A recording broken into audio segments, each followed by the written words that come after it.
The development of this podcast was sponsored by Alexion Pharmaceuticals Incorporated. The viewpoints expressed are those of the person speaking and not of Alexion. Welcome to NMOSD Your Way Global, an educational podcast series for NMOSD patients worldwide. NMOSD stands for Neuromyelitis Optica Spectrum Disorder, a rare relapsing autoimmune disorder of the central nervous system which primarily affects the optic nerves and the spinal cord. Your podcast hosts Lelainia, Lloyd, and Leticq, who have both lived with NMOSD for over 10 years, will be bringing their respective Canadian and Australian perspectives to the table in order to help patients worldwide better understand NMOSD. Over the next 16 episodes, clinicians, researchers, and fellow patients will come together to have important conversations about how to live your best life within your diagnosis. They will be offering up encouragement and practical tips for overall health and well-being. In our premiere episode, co-host Lelainia, Lloyd, and Leticq come together to introduce the NMOSD Your Way Global series. They give us a glimpse of who is sitting behind the mic, the reason they came together to develop this series, and what impact they hope it will have on the NMOSD community worldwide. So let's begin by meeting our hosts, Leticq and Lelainia, Lloyd.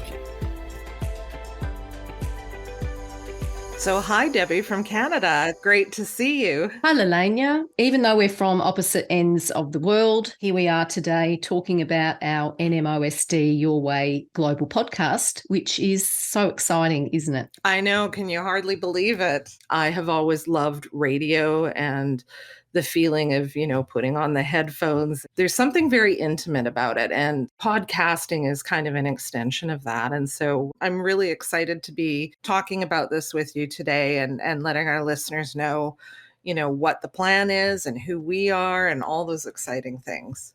Absolutely. I think these podcasts, Lelainia, are going to have such an amazing impact on especially those that are newly diagnosed with NMOSD. And I know from my journey, it was an 11-year journey and it took quite a while. It took over a year to be fully diagnosed with the disease. And I think looking back to when you're newly diagnosed, it is such a lonely, frightening experience. And it's learning to live with either no diagnosis or misdiagnosis or long, slow diagnosis. It's learning to live in limbo. And that's so hard when you've been healthy and then all of a sudden, bang, your world changes overnight. So we're going to start today with talking a little bit about ourselves, who we are, as people, not just as NMO patients. And I'm looking forward, along with our listeners, in getting to know you a little bit better and, having a little bit of insight. Who's the voice? Who's the person behind the voice? My name is Leticq, and I live in the outskirts of Melbourne in the beautiful Dandenong Ranges. I live amongst mountain gums and beautiful tall fern trees. I'm 60 years old and I have 2 adult children who have wonderful careers of their own. I'm a retired teacher of 30 years, having taught music, drug and sexuality education, to name a few, which I absolutely enjoyed very much. I'm now a grandmother of 1.5 children, so I've got another one coming just around the corner. I've always been a community member. I was involved in the local fire brigade for about 20 years, and I became a lieutenant and learned to drive the fire trucks because we live in a very high-risk fire area, probably not dissimilar to Canada. I'm generally an organiser, and so I'm very motivated to get things done. I call myself an accidental advocate because of the lack of resources that we had when I was first diagnosed 11 years ago. I didn't set out to become one, but it's certainly evolved over the last few years. And I am grateful because I'm relatively well most of the time. I haven't had a relapse for about 8 years and I'm stable on the medication. So advocacy works, definitely gives me a purpose. Organising the first Australian NMO conference here in Melbourne in 2017, I think it was. And then I bought a caravan and decided to travel solo around Australia, really just to connect with other people that have NMO, because we're so rare down under here. There's only about 250 of us in Australia. So I decided to go on a fundraising tour. I named it Rare with No Cure. And while planning my route, I visited other people that also have NMOSD. So I made that face-to-face connection, which was really important to me and to them, I think, because you don't get a chance to meet other people very often that have got the same rare disease. But I have other things outside of my advocacy work. I run a four-wheel drive and camping club. I've discovered that I have an artistic talent, which I never knew I had. I love walking the dog, keeping active with Pilates and gardening and swimming and exploring this amazing planet and continuing to be curious about the world. I try very hard not to let NMOSD dictate my life too much, although some days can be challenging. It's really interesting to hear about you because I hear common threads just in your story and, things that I can definitely relate to. What about you, Lelainia? Can you tell us about who Lelainia is? I live in beautiful British Columbia on the west coast of Canada, in a city called Port Moody, which is the traditional and unceded territory of the Musqueams, Stolo, Tsleil-Waututh, and Squamish First Nations. We're about, I would say, 45 minutes outside of Vancouver, BC. So if anybody saw the 2010 Olympics, that is the city that it took place in. I was born and raised in the prairies of Canada and central Canada, but moved out here when I was 15 to live with one of my parents. And I married a local man and, we raised a family. I have a son who's 31. And I now have a baby grandson who will be 2 in the spring. And my daughter-in-law also has 2 sons from a previous relationship who are 13 and 16. So I got 3 grandsons for the price of 1. And being their Gigi is the best gift ever. I'm a very busy advocate. I do a lot of work with the University of British Columbia. They have a health mentors program where they pair somebody with chronic illness or disability or a caregiver caring for somebody with those conditions. And we teach them about patient-centered and collaborative care. So it's a lot of sharing of our stories. I've been with that program for 10 years, and that has been a huge passion of mine.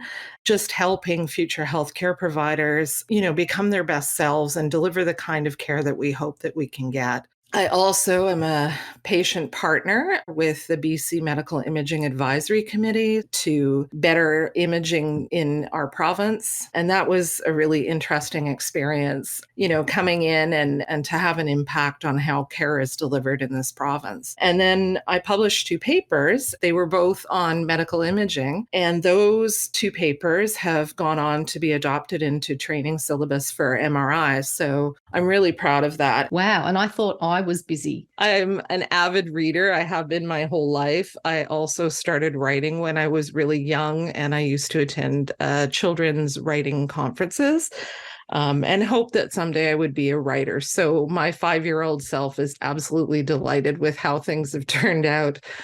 I'd really like to talk about the impact that having NMOSD has had on each of our lives. And let's not underplay it. It's quite devastating. And for me, I found the loss of my 30-year teaching career suddenly coming to an end, and I just wasn't ready. I was only 52. I still had plenty to give my students, and my marriage just didn't survive it. When we met, I was healthy and fit, and we were in the fire brigade together, and we had that common interest, and for whatever reason, it just didn't survive. So that was another impact on my life. And of course, being a firefighter of nearly 20 years, I was involved so much in the community, and that's what I grieved. That's what I missed so much. So when all that came at the same time, I fell into a very deep depression. And it took me probably about a couple of years to grieve the old me, so to speak. I've never lost me as a person, but I definitely struggled for the first couple of years after diagnosis. But at the same time, it's also given me a chance not just to grieve, but turn my grief into growth. And I'm sure you can relate to that. So as I said before, I bought a caravan, I travelled Australia, I met new friends, And I started this fantastic 4-wheel drive and camping club. I've learned new skills. It's just really opened the door to learning about myself and challenging myself. It's given me a chance also to give something back to the NMOSD community. NMOSD doesn't define me. My life is rich, and it's really fulfilling as much as it possibly can be. It's up to each of us, I think, to make it so. And with the supports we have, we are so blessed with these days. We're not alone with this disease anymore.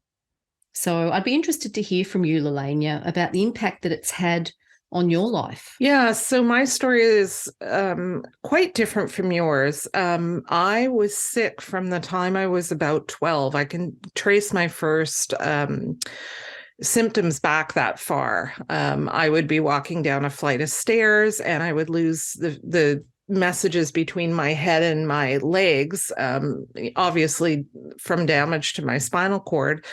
And I would lose track of where my body was in space, and I'd fall down a flight of stairs and injure myself. And this happened fairly frequently.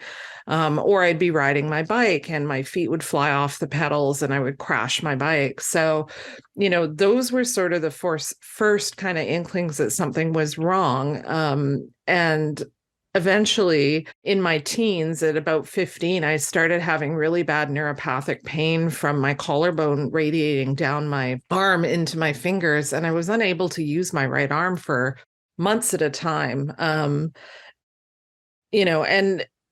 things had been investigated off and on, and they were like, oh, this is, maybe you've got bone cancer, and it's not something you want to hear at 15. And of course they do all the imaging and the tests, and it's coming back negative, and eventually it gets dropped. And so never really got answers. I really struggled through high school with quite significant fatigue.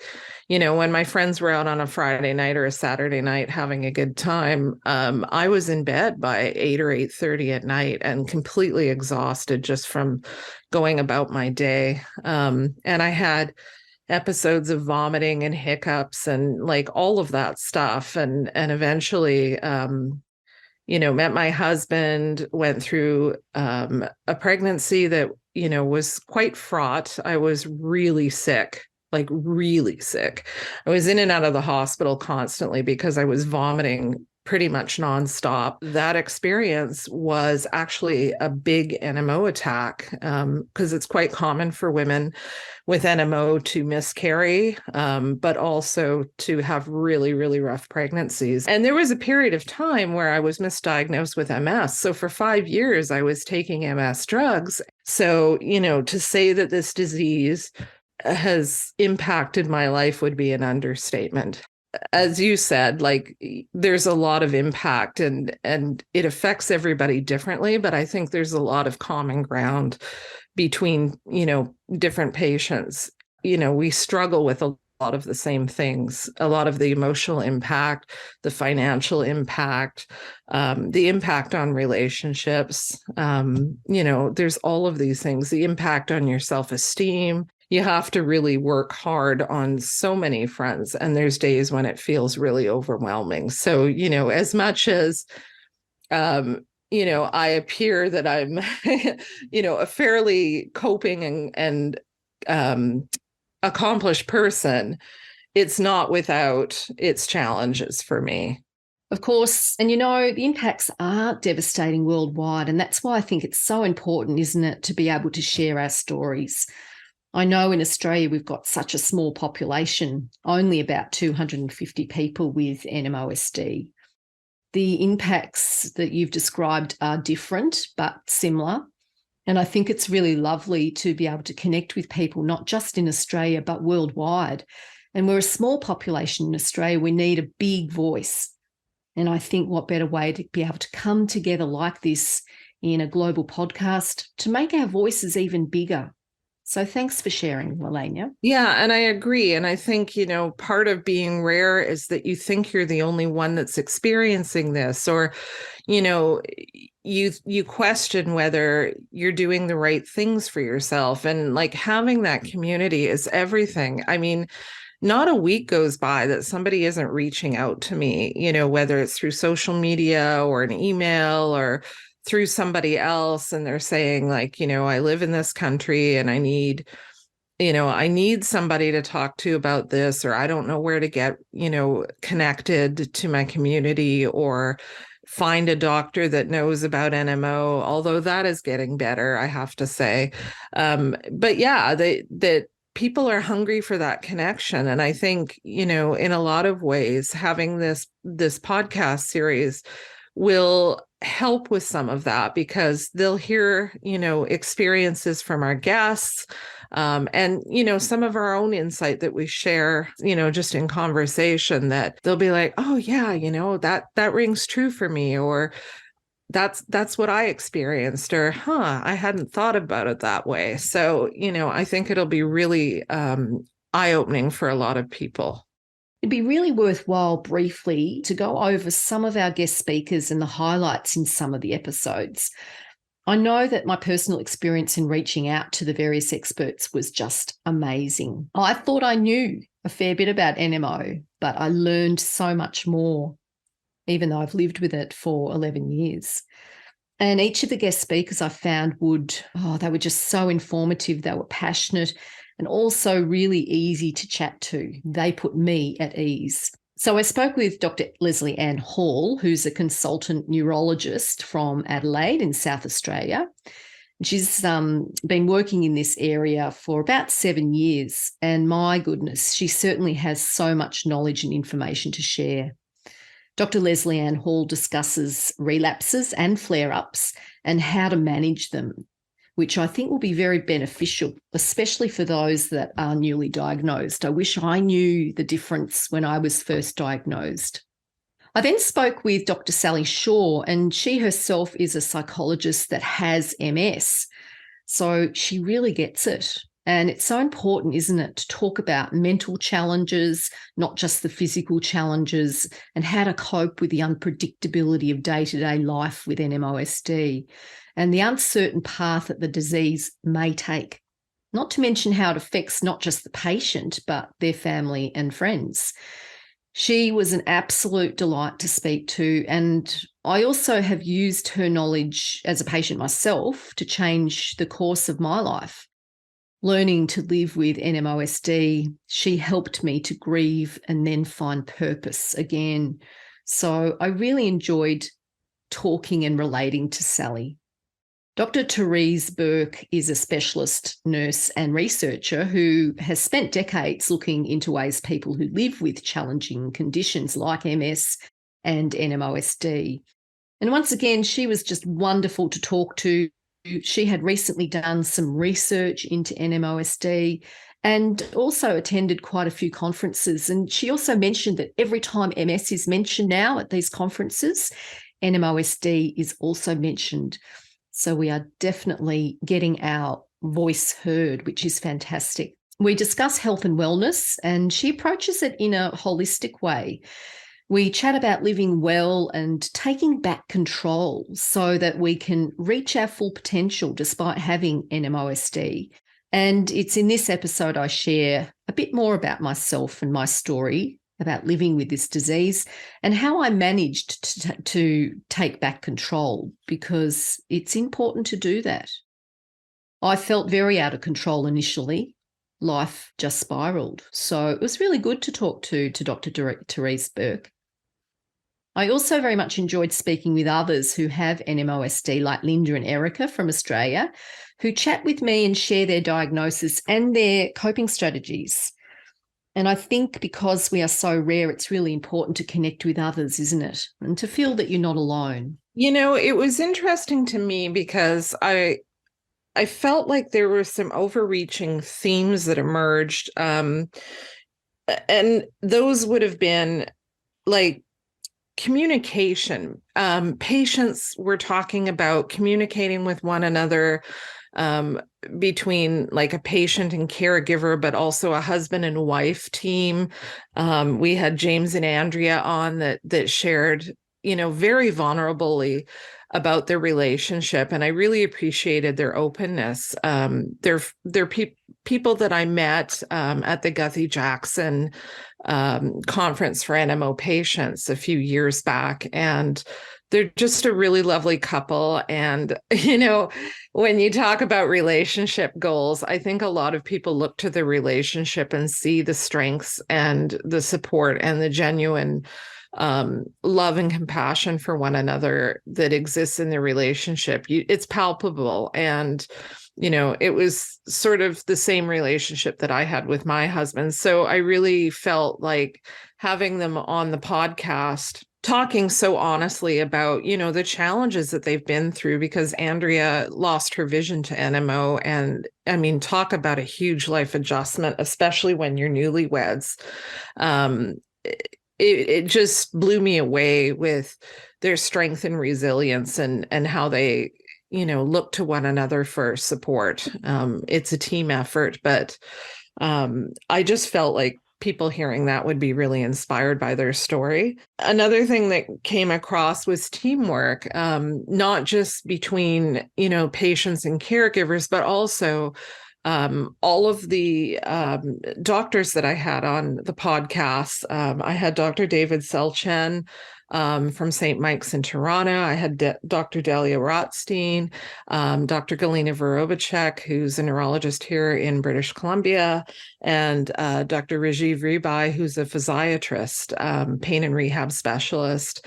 They all talked about ways that you could prepare for your appointments and the ways in which you could bring up conversations with your specialists about, getting the most out of your appointment and sharing information, because, a lot of us have fairly sizable care teams. It's not just a family doctor and a neurologist. We often have occupational therapists and, psychologists or counselors or, physiotherapists, all kinds of different disciplines come into the picture to help you. And, it's just about sharing information, because a lot of times, they're not communicating with one another if they're not in the same clinical setting.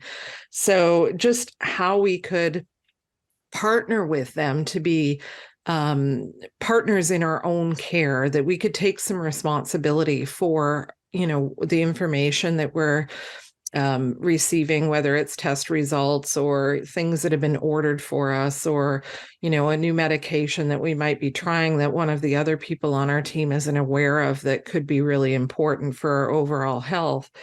And then, just support. I mean, so many people are so hungry for connection, and it's really heartening to hear about how our community rises up and supports one another. I think that's one thing we can be super, super proud of. Nobody that ever comes questioning and looking for community is left behind. And, I think that that's really key to the health of a community overall. When you're listening to these specialists on our podcasts, recognize that they're showing up for us in a really major way. Their schedules are incredibly busy. They're not only seeing patients in clinic, but now they're doing, because of COVID, they're doing virtual care, they're doing telephone care.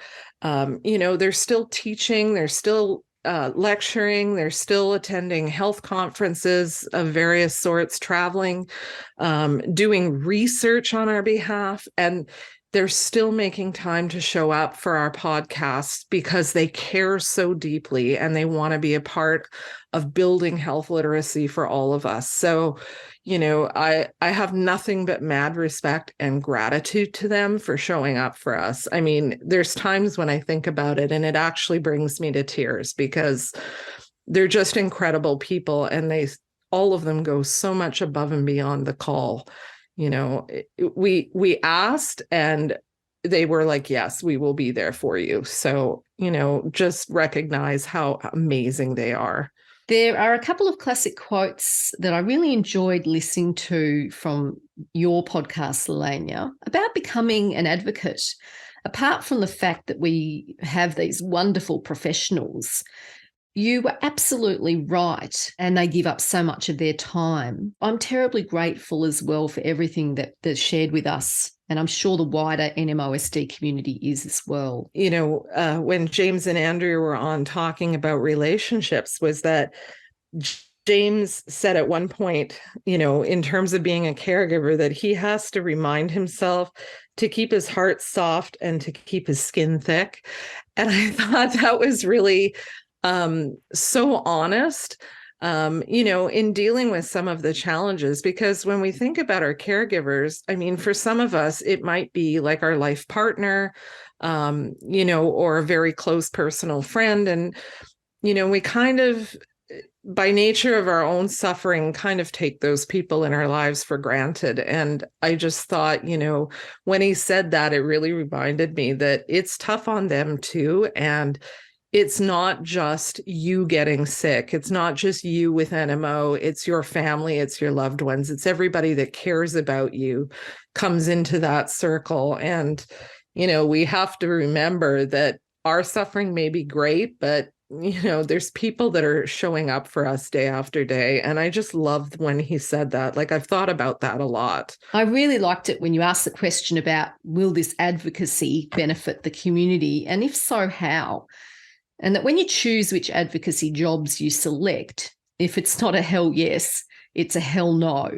And I think that's really important to remember, that we are still patients as well. And so we have to be selective about what we choose to do. And we have good days and we have some pretty terrible days. And we have to make sure that we pace ourselves as well, don't we? So I've related very much to what you shared in the Canadian podcasts.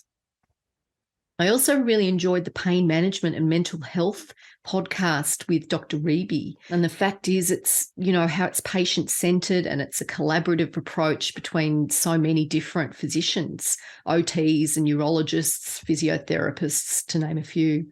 Yeah, he actually works at UBC at the MS clinic there, but he also has his own office about 20 minutes from where I live. So, and he works in a number of hospitals, one of them being our major rehabilitation hospital, where you would go if you had a major attack or were in some kind of catastrophic accident where, you know, you became paralyzed for some reason. So he is incredibly busy. But yeah, and he even admits in that podcast that he wishes that there were more physiatrists around to help patients, because what they do is so important. So in finishing up, Lelainia, it would be interesting to hear from you about what kind of impact these podcasts will have on our NMOSD community.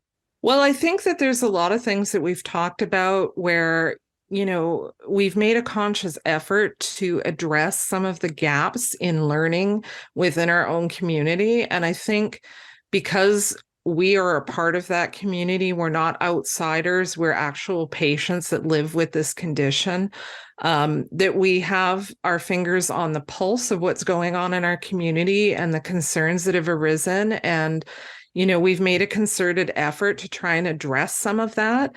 I feel like it's really powerful because of that. Yes, I totally agree with all those comments. And it's such a practical way, isn't it, Lelainia, of sharing worldwide information, educating on a global scale now through this podcast. It's kind of everything that you need to know about NMOSD in one place. It's not just patients listening, right? It's caregivers are listening. It's family members, like, you know, extended family members and friends listening, but also it's other neurologists and family doctors and other people that are in our circle of care that are listening, because of course, this podcast really is for anybody who is interested in learning more about NMO. Exactly. Perfectly said, Lelainia. In finishing up, the NMOSD is undeniably such a tough gig. There's no denying the impact that it has on our lives. For me, it's that journey from grief to growth. It doesn't mean that we don't live with pain and it doesn't impact us. But I think having these podcasts and so many supports now, you know, that's globally available, it's just wonderful to see this collaborative approach. I'm going to finish up with our motto that we used from our first Australian conference. Together we are stronger, and together we are not alone. We hope you have enjoyed listening to this NMOSD Your Way Global podcast. For more information about NMOSD and access to support and resources, please read the podcast description. What you have heard in this podcast may not be reflective of your own experience and does not replace the advice of a healthcare professional. If you have any concerns or specific questions about NMOSD, please speak to your physician.